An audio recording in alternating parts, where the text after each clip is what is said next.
Wife මොනවද කරන්න ඔය? මම කලවම් මැල්ලුමක් හදන්න. කලවම් මැල්ලුවා? කන්න පුළුවන් වෙයිද දන්නේ නැහැ නේ. කාලා බලන්න බැලුවාට පස්සේ මුලින්ම පෙති තෝර.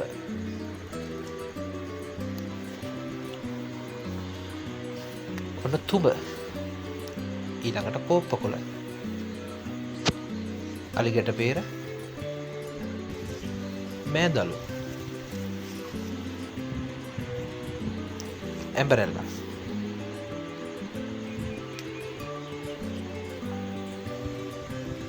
ජපන් බටු.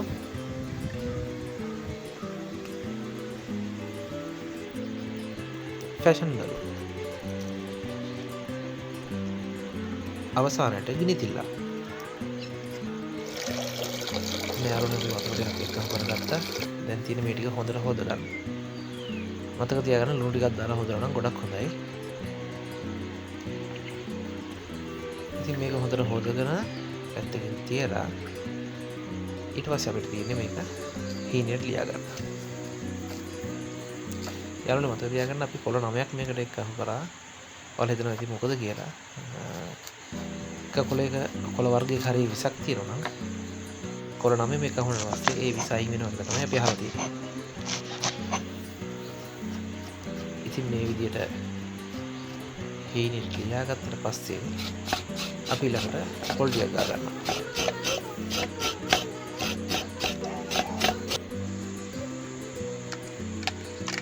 රතු ලුණු කොච්චි හීනයට ලියාගෙන අපි ගාගත්ත පොල් වලට එකව කරගන්නවා. ඉතින් රසමද මුට ලුණු දාලා මේක හොඳට කවලම් කරගන්න.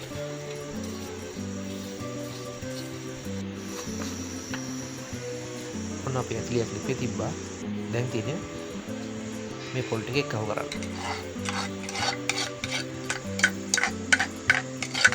මතක තියාගන්න යාළුවනේ මේක මද ගින්න තමයි රත් කරගන්න. ඔන්න අපි කපලාගත්ත කොළ ටිකත් එක්කව කරනවා. ඉතින් මේ විදිහට එකව කරගෙන ඉවරලා හොඳට කලවම් කරලා විනාඩියක් පමණ මද ගින්නේ රත් කරගන්න. ඔන්න දැන් හැදිලා ඉවරයි. ඔයාලා try කරලා බලන්න. රසම රස කෑමක්.